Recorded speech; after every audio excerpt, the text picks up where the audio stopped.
Good afternoon. I hope you're all doing well. So.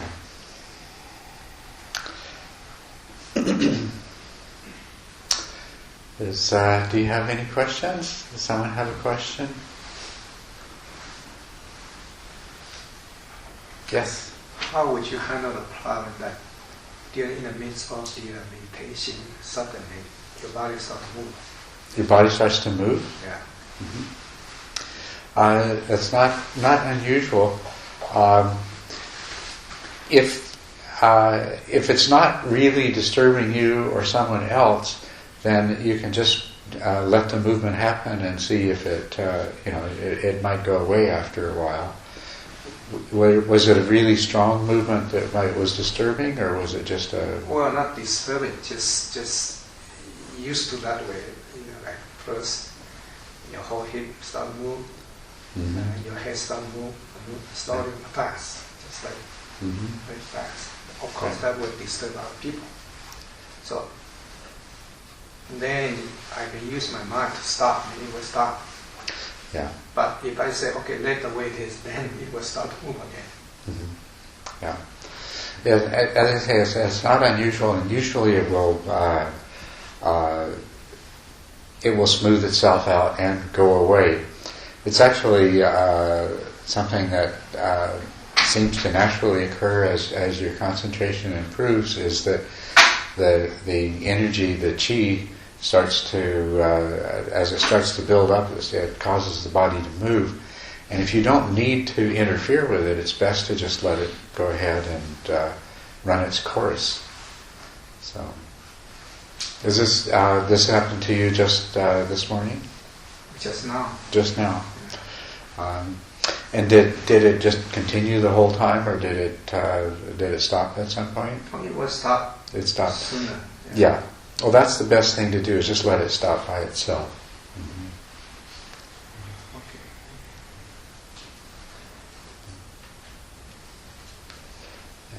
Okay. The other thing is that it is, of course, not to deliberately keep it going, which is something I need to mention, that just because sometimes people, their body will start rocking or something like that, and they'll like it and they'll enjoy it, and then they'll just want to keep it going even past the point where it doesn't need to happen anymore.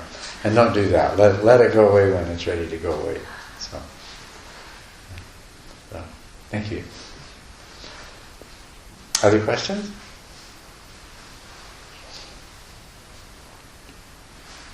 Yes? You're trying to meditate lying down. There's a tendency to kind of doze off. That is the problem with meditating lying down. It is a lot easier to fall asleep. Is there a technique to make that less likely, to make it more productive? Well, there's a traditional posture to use when doing a lying meditation, which is to lie on your right side with your right arm supporting your head, your legs slightly bent, and your arm resting on your side. And because you're supporting your head with your hand, that helps to make it less likely for you to fall asleep. But you can get used to meditating in any position, in any lying position. But what you have to do, of course, in a comfortable position like that, is to be very vigilant for the development of dullness and drowsiness, and to take steps to remedy it. But you can overcome that. You can successfully meditate lying down. Is that the posture you see some of these sculptures of? The reclining Buddha. Yeah. That's also called the lion's pose. So, yes, that's exactly the one. So. Thank you.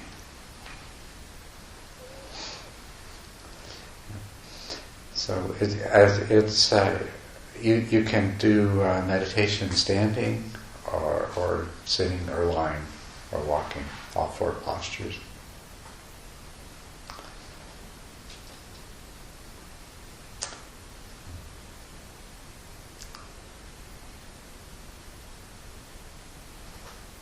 Yes? I'm just wondering if it's okay, just feel free to say no, that would you like to share some of your experience with us, like why you become a Buddhist, how you, searching for the truth, the meaning of the life, how you pursue this path. Sometimes I find it's very encouraging for a teacher share his or her personal experience with his disciples.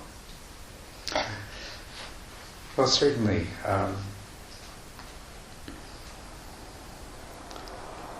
I don't usually like talking about myself too much, but I appreciate that it's something that is helpful and that people like to know about.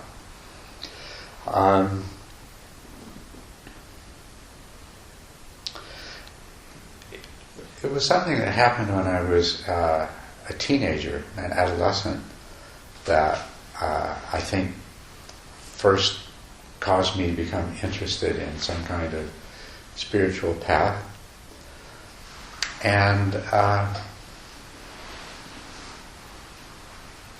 in a sense, it was becoming aware of the empty nature of things. I had an experience which was quite disturbing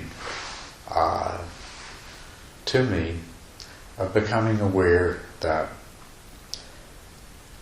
the way that I viewed things and the way that I had learned to view things from my family and my society, teachers, things like that, that this wasn't necessarily the way things really were. And of course, with no background at all in this sort of Buddhist philosophy of emptiness, I had the feeling like as though there must be a correct way of viewing things, and that somehow I had just been taught a wrong one. Or actually, I did come to realize that everybody was seeing things differently. So it was more like, nobody really understands the way things are, and we're all misleading each other and misunderstanding. But I thought there must be some correct way to understand things. This was a very powerful experience and disturbed me in a lot of ways. And being in where I lived and the culture that I lived in, I didn't really realize that there was any kind of spirituality other than Christianity, because that's what we know in this country, certainly in the parts of this country that are entirely Caucasian or European. So I read things in search of answers, but I also went to a Catholic. I decided to become a Catholic because in looking at Christianity, I found that the Catholic Church was supposedly the original Christian church. Anybody who knows the history of Christianity knows that it's not that simple. But I was naive and didn't know a lot, so I thought I would find the answers to my spiritual questions by joining the Catholic Church and studying Catholic theology. And I did that, and I pursued that for some time. And as a result of that, I eventually, some years later, ended up in a seminary university studying to become a priest. And in the process of that, I became very disillusioned. I realized that the answers that I was looking for weren't really available there. One of the most troubling things was that so much was expected to be taken on faith, on the basis of authority, that the authority of the church, the authority of the Bible, the authority of teachers, and the attitude is that if you don't understand it or if it doesn't make sense, then the problem is with you, and that it's because you lack faith and you need to accept things on faith. And there were many things that I encountered in the process of this exploration of the possibility of becoming a priest, which created really strong disillusion and doubt in me, and deep dissatisfaction. So eventually I left all of that. And sometime later I discovered Eastern philosophies, first in the form of East Indian philosophies, what's called the Advaita Vedanta. Swami Vivekananda was a teacher who wrote books, and I studied the Advaita teachings through his writing. And I did find that those teachings were a lot more consistent with my own, the understandings that I had come to, and made more sense to me in a logical, reasonable way. But in order to realize any of those teachings, it was required to learn meditation, and I had no one to teach me, so I was trying to learn meditation from books. It wasn't too successful. And then, but I did continue to try that for some time.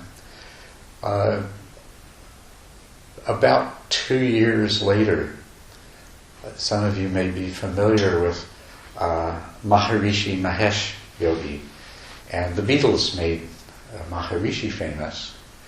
And Maharishi came to the West, to Europe and to the United States, and he taught transcendental meditation.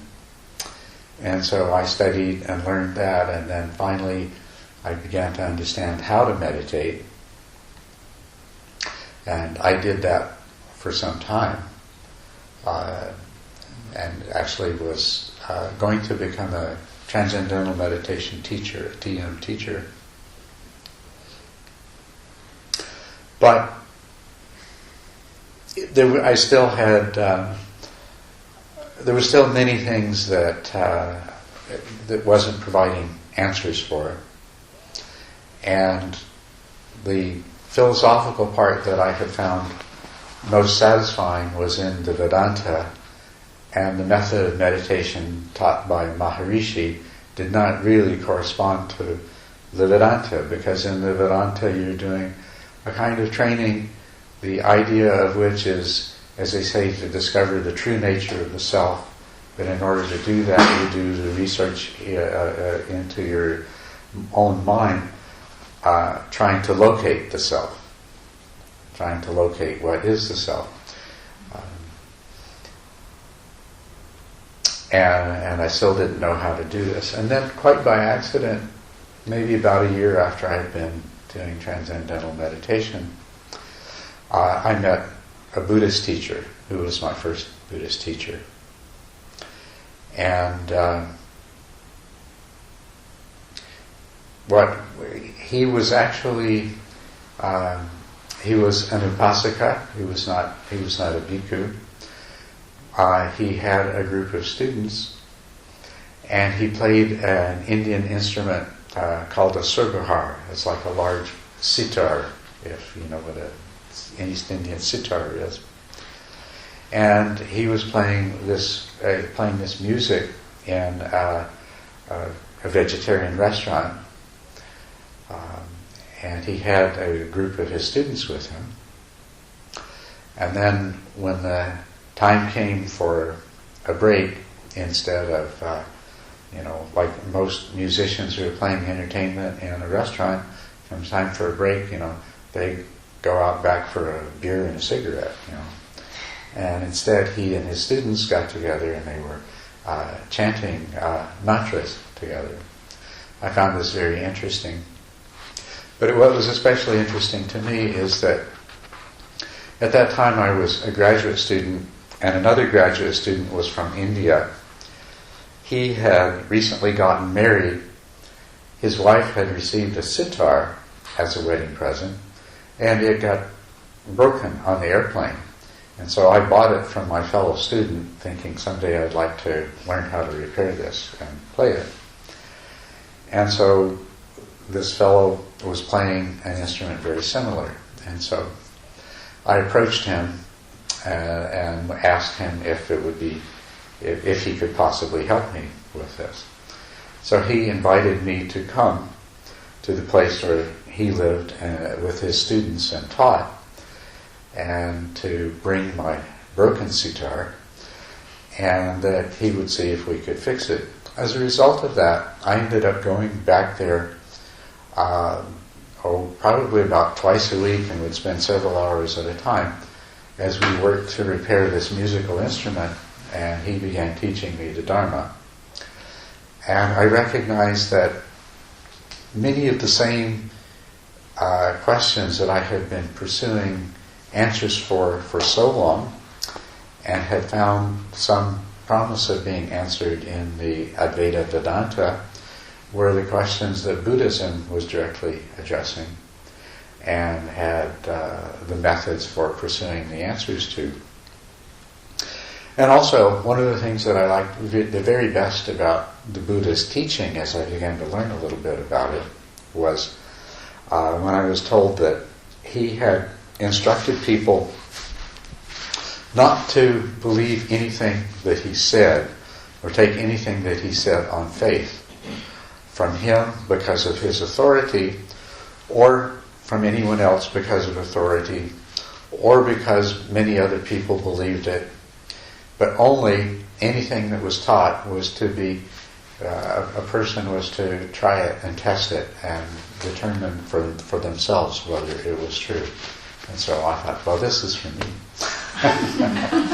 This is the kind of thing that I'm interested in. And so I began to study meditation and Buddhism with him, and continued for many years until I came to have a second teacher. My teacher was Upasaka Kemananda, and he was a student of Namgyal Rinpoche,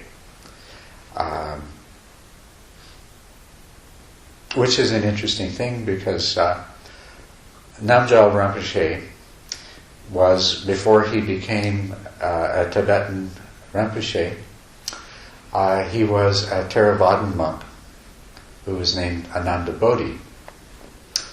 And as Ananda Bodhi, he was very successful in his practice and achieved some significant attainments. And so he was sent by his monastery to England, where he founded a meditation center in London. And then later on, he went to Scotland and founded another one there, which it still exists today. And I believe it started out as a Theravadan center, but it ended up as a Tibetan center, and I believe it's called Samye Ling or something like that. I believe that's the correct name for it. But he was still Theravadan at the time that he established that center. And then he went to Toronto and started a center there, and had quite a large group of students, and he used to travel around the world with his students to different places. And so at one point, he was traveling in northern India, and he, together with his students, went and visited the 15th Karmapa, who is the leader of the Kamakagyu school of Tibetan Buddhism. And Karmapa recognized him as being the reincarnation or tulku of Namgyal Rinpoche. And so he took a new ordination as a Tibetan Buddhist monk from the Karmapa. And he learned the Tibetan teachings, and then thereafter he taught in both a mixture of Theravadan and Mahayana teachings. So my teacher, my first teacher who I met was one of his students, Upasaka Kemananda, who later on moved to the city where I met him. And after I had been studying with him for some time, I was having some trouble with the type of meditation I was doing, which was the Mahasi style of Vipassana. And then there was another, a fellow student of my teacher, who was also a student of Namgyal Rinpoche, and who had about 7 years earlier gone to Thailand and entered a monastery there. And he had studied in Thailand and traveled some in Burma and Sri Lanka. But he came back, and I met him, and I talked to him about the problems I was having with meditation. And he suggested that I try samatha meditation, which he described as the original, much older and original practice of Buddhist meditation was samatha and samatha vipassana. And so I studied that with him, and I immediately had much more success. And I continued to study in that particular meditation tradition and to study the Dharma with my second teacher, who was he was a bhikkhu, not an upasaka, and his name was Jodhidhamma Bhikkhu. And so I studied for him for many years after that. And as a matter of fact, when Nancy and I got married, my teacher needed a place to live, and so he lived with us for the first, I think, 2 years that we were married, which is very difficult for a new married relationship to have. So you have the husband's teacher, who is a celibate bhikkhu, living in the same house. But, great experience. and a lot to be learned from that. One effect it had was, after a while, Nancy didn't want to hear anything more about Buddhism. So she'd heard all of these long conversations and everything where we used Pali and Sanskrit words which she didn't know the meaning of.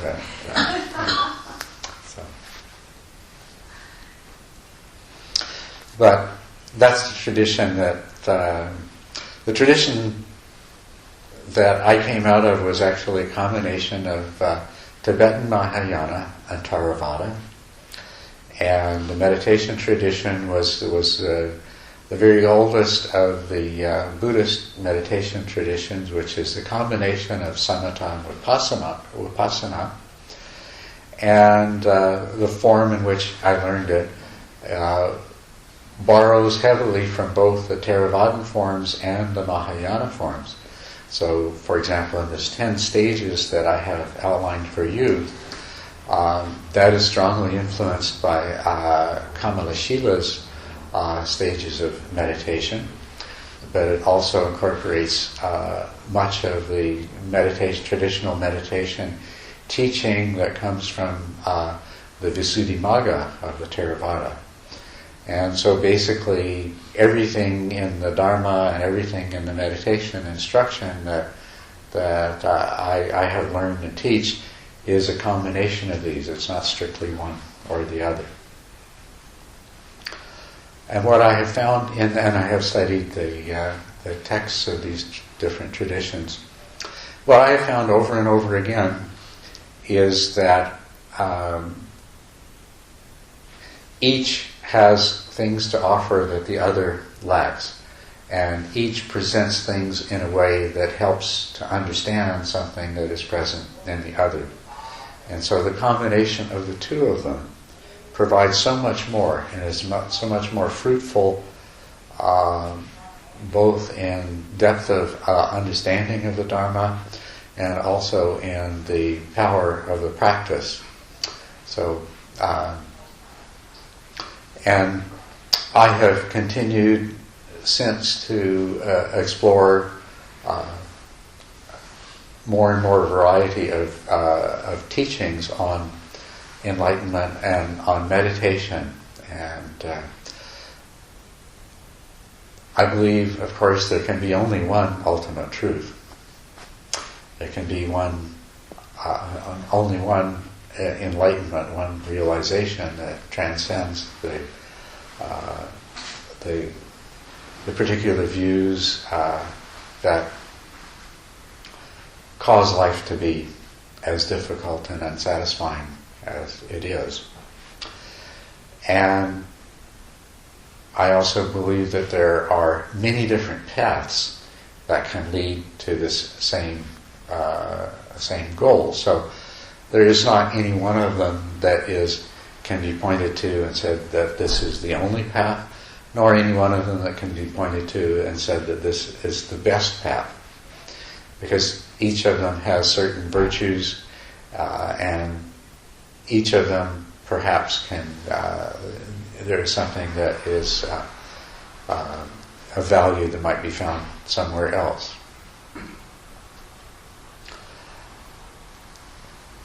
So my personal interest is to try to find the best of all of these and bring them together. And there's a reason for that. One of the things that I discovered is that at the time of the Buddha, there were very many people who became enlightened very easily, all the way from streamwinner to arhat. And in the centuries after the passing of the Buddha, we find the same thing, that it was common to speak of monasteries that might have hundreds of arhats living in the same place. And there were many of these monasteries as Buddhism spread. And then there are many of the great texts of Buddhism which are said to have been written by people with very high degrees of realization of, if not arhats, certainly of the higher stages of the path. And then when I began to learn about Buddhism, and this was now 30, I know exactly 37, 38 years ago, something like that.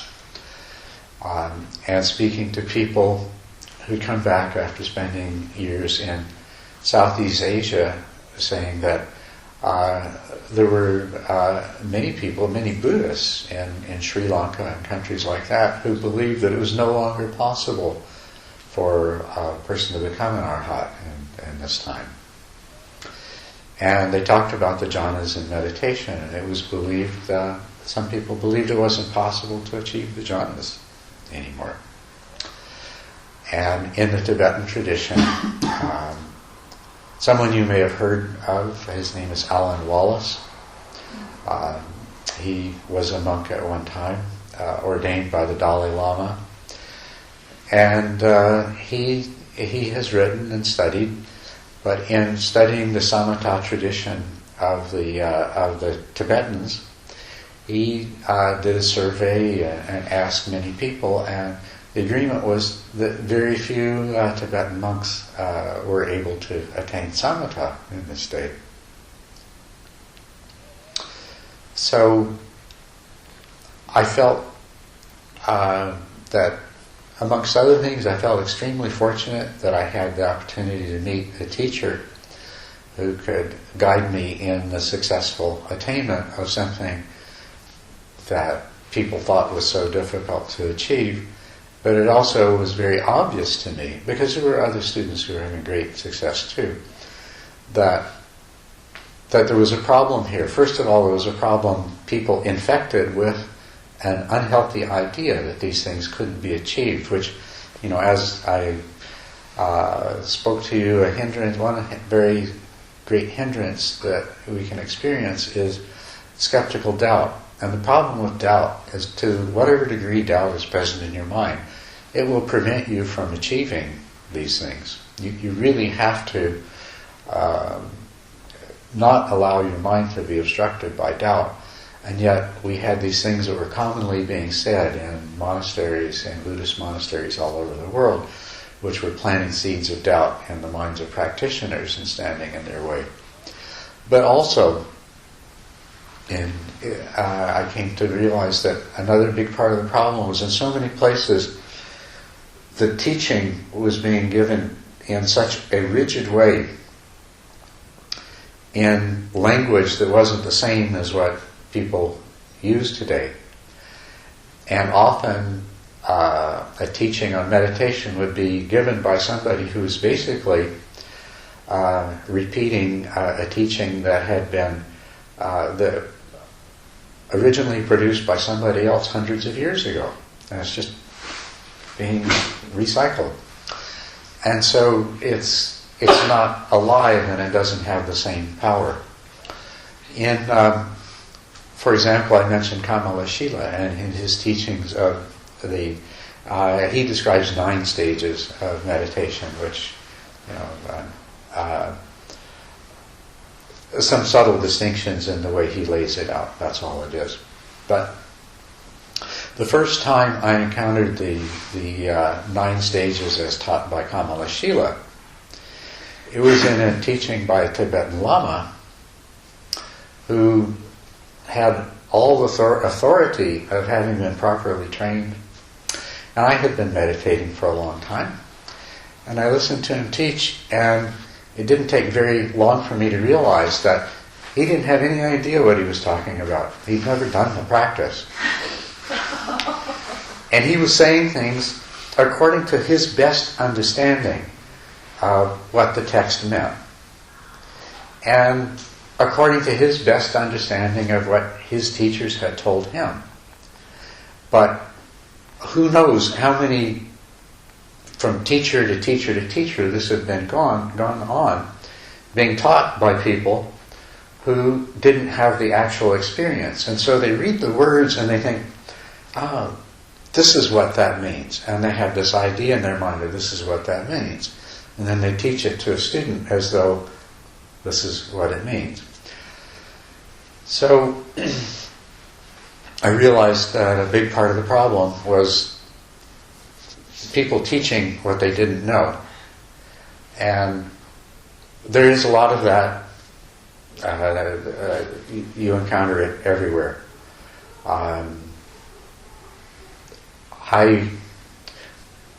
It was many years later, in my own story, my career, at the time I began studying Buddhism, I was a graduate student in physiology, and I completed my PhD, and then it was time to do postdoctoral work. I became a postdoctoral fellow, but the research that I was doing involved the killing of animals, and this came to be a great conflict with Buddhist practice and keeping of precepts. And I also have to admit I became more interested in Buddhism than I was in scientific research. So I gave up that particular career path and followed a simpler one that allowed me to continue my studies more. And then after spending how many years? Probably about 12 years teaching neurosciences, neuroanatomy and neurophysiology. I wanted to devote myself completely to, or as completely as I could, to a spiritual life of practice and study. And so at that time, we moved from Vancouver, where I lived, to the mountains in Arizona, to a secluded location in order to be able to do that. And I had absolutely no thought at that time of teaching meditation or Dharma to anyone else. But about 5 years later, there began to be people that came who they asked me if I would teach them meditation. And so gradually I started teaching meditation to people more and more. And then when somewhat reluctantly, but then when I realized that this was something that I needed to do, that for my own practice for my own practice to continue, I needed to share what I had learned with other people. And so at that point I thought, well, I knew there were these retreat centers and I knew there were these teachers and there's these books about meditation. And I had sort of assumed, that people were going on these retreats and they were learning to meditate as I had and being successful and everything. But I began to learn a lot of different things. I found there were many people who had been going to retreats for many years and were still beginner meditators. People that had been meditating for 10 years had gone to 10 or 15 retreats for a week, 2 weeks, even a month, and there were beginners. And I was amazed at that. I couldn't believe it. How can this be? And then,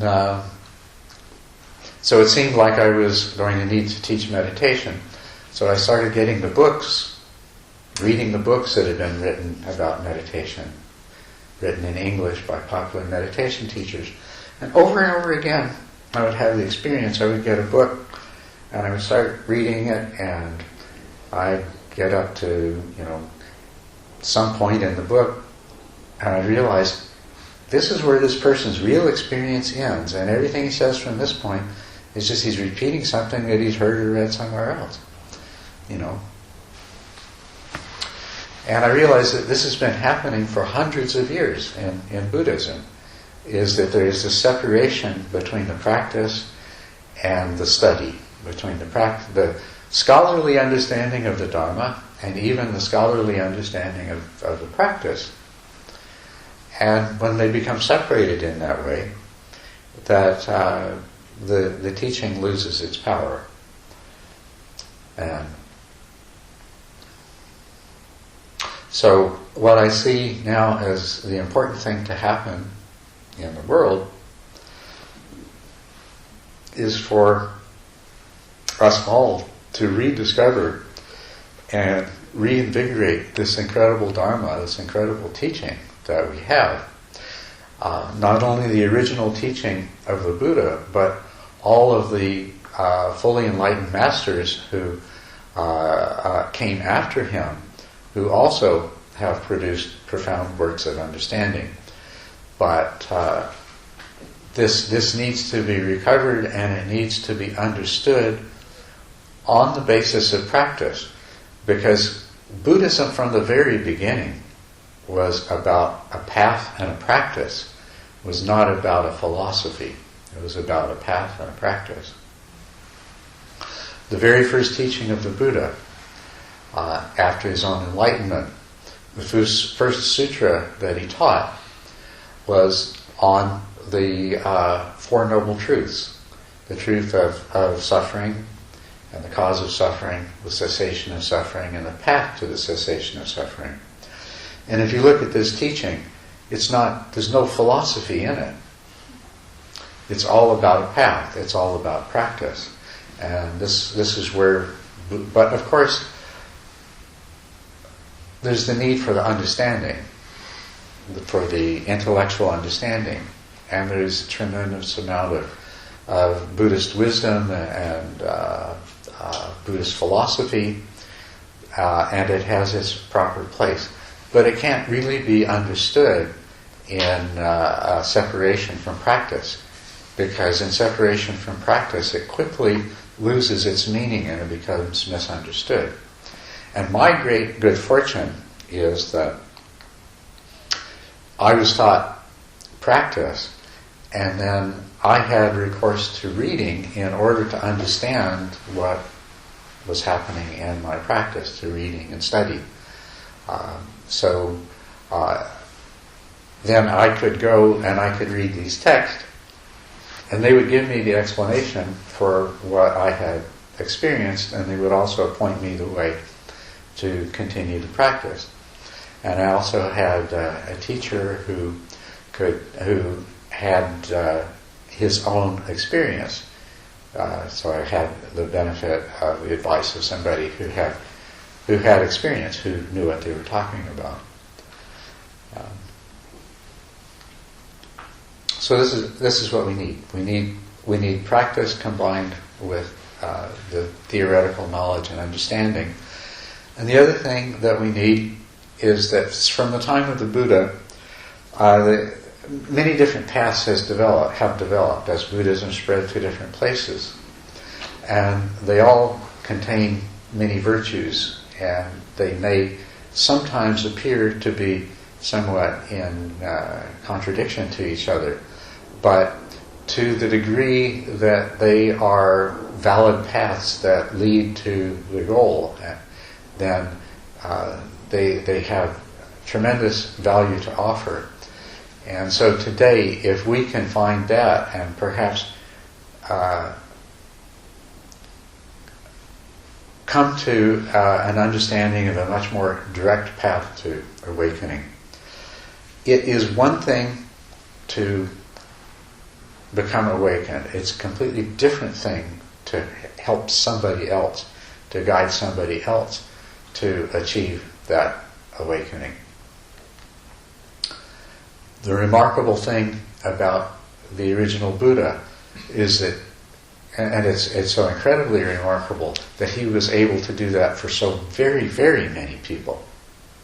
A huge number of people. And but somebody can become awakened and still not really, they only know their own path and not really even understand exactly what it was about that path that made it work for them, and therefore not be able to help a single other person. So in order for us to help each other to achieve awakening, we have to understand and we have to learn exactly what it is about a path that makes it work, and what it is about an individual that makes the elements of a path work with that particular individual so that they are successful. In a world in which awakening had become comparatively rare, Ledi Sayadaw and Mahasi Sayadaw and Ajahn Chah and these people, they learned a method which is very, very systematic and which helps a lot of people. The Mahasi method, which when I was first taught that method, I could not practice it very well. I had tremendous difficulty and tremendous frustration with it. And later, when I was taught a different method, I had tremendous success. Now I go back and I practice that again, and have practiced that with an excellent teacher, and I can understand the tremendous value of it. But what was remarkable about this is that it was Mahasi Sayadaw who took the method that he had learned and was able to lay it out in a way that was effective for other people. It's not effective for everyone, though. But for some people it's incredibly effective. And it has been passed down from Mahasi to U Pandita, and then from U Pandita to a number of other people. And in those where it's been kept pure in the original form that Mahasi developed, it can be remarkably effective. There are lay people who go into retreat, and in the course of a 3-month retreat or a 6-week retreat even, will achieve stream entry. But this is a very small number. Out of the huge number of people who go to the Mahasi method, there's a very tiny percentage who achieve a rapid result, and a larger percentage that achieve a stream entry, but it takes a lot longer. And then a huge number of people for whom it's not the method they need. It doesn't really work for them. But I see it as a tremendous example of a very detailed method that, if followed exactly, does work, and does work for a lot of people. But at the same time, because it doesn't work for everyone, it shows us that if other methods approached systematically in the same way can meet the needs of different people. And I know the way that I was taught, the combination of samatha and vipassana, was very powerful for me and for the people that follow that. So I want to teach that. But more than that, I want to expand beyond that and to incorporate other approaches and teachings. Basically to come up with something that is understandable and transferable so that more and more people will succeed in the path, and not only succeed, but understand how their success came about well enough to be able to guide others in it. So, for as long as I live, that's what I'm working to do, to try to deepen my own understanding of how it is that these practices produce the changes, the necessary changes that they do, and then try to bring that into clearer understanding and more systematic understanding so they can be repeated over and over again. Yesterday, while you were meditating in the afternoon, I had some friends of mine come to visit, and two of them have significant attainments to higher levels of the path, but by a completely different training than I have. They both, one of them, they both trained in the Mahasi method, and one of them is still so firmly adherent to the Mahasi method that he can't imagine that doing anything different than that can be anything but a mistake. But we are in this wonderful dialogue. We are in this wonderful dialogue between ourselves and with others about the path and about what are the essential features of the insights and how they're obtained and how they're brought about. The other, he achieved realization initially through the Mahasi method, but subsequently has discovered, what he says now is that I have no use for the Theravada anymore because it completely ignores the teachings of non-duality and emptiness. And he said he finds that all of my path and all of my realization now is in the non-dual awareness and in the experience of the direct experience of emptiness. And so it's wonderful to talk to somebody who has come from one to another and can compare and can see both the values and the deficiencies of these methods. So this is the kind of dialogue and exploration that I think needs to happen. Dalai Lama, Dalai Lama is my ideal. And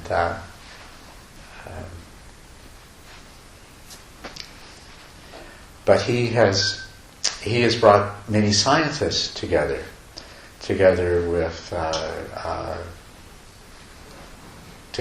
practitioners and experts in the Dharma, and he's seeking to combine the knowledge and understanding that comes from many different sources together. But he's also strongly encouraging scientific exploration of Buddhist practice and Buddhist meditation. And I think that this is an extremely important kind of dialogue to the question of what is enlightenment. We have a certain kind of answer that's come down in the tradition from the masters of the past. But we need that answer to be expanded in other ways. We need to understand what is enlightenment in modern scientific terms. And we need to understand what is the nature of the changes that take place in an individual and in the mind of an individual that bring about awakening. Because that's the wonderful thing about science, is you can go from something that is only understood in the particular to a kind of knowledge that can be understood in the general, and then at the same time both applied more broadly and also applied more specifically, because it can be tailored to differences. So we need the scientific exploration of what's happening. There are those people who they look at when people achieve a path attainment, when they achieve one of the stages of enlightenment, they have a very remarkable and profound experience. Subjectively, something happens and they know that something really remarkable has happened. But what is it that has happened? And what are the physical correlates of it? What's happened to the brain of that person? And how does it change? And how does that relate to the effects of what happened? The question, a person, I think maybe we talked about this, how does a person know that they have experienced nirvana, that they have achieved one of the paths? How do they know? And you can't go by the experience, because every person will describe it differently. And a person who hasn't had that experience will have had an extremely remarkable experience that they think is that experience. And it's very difficult to tell the difference. But the only way that you can really tell the difference for certainty is, what are the changes that it produces? Does it produce exactly those changes which are, in fact, the goal of the whole process? Does it result in the kind of wisdom that leads to the end of suffering and that leads to the arising of true compassion?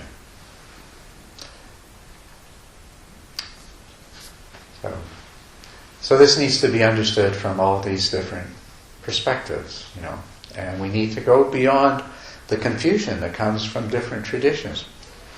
Because in the Theravada tradition, it's no self, no self, no self.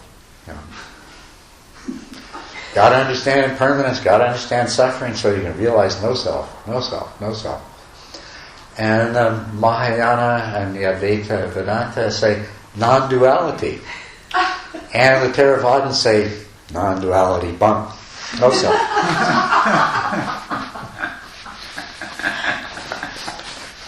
Well, they're not different. They're the same thing. When there's no self, there's no duality. And the emptiness. That's right, emptiness, right. That's right. So that's the problem with the doctrines and the words is they can hide the truth. They can hide the truth behind so much apparent knowledge. The appearance of knowledge can be the greatest obscuration of all, and that has to be transcended.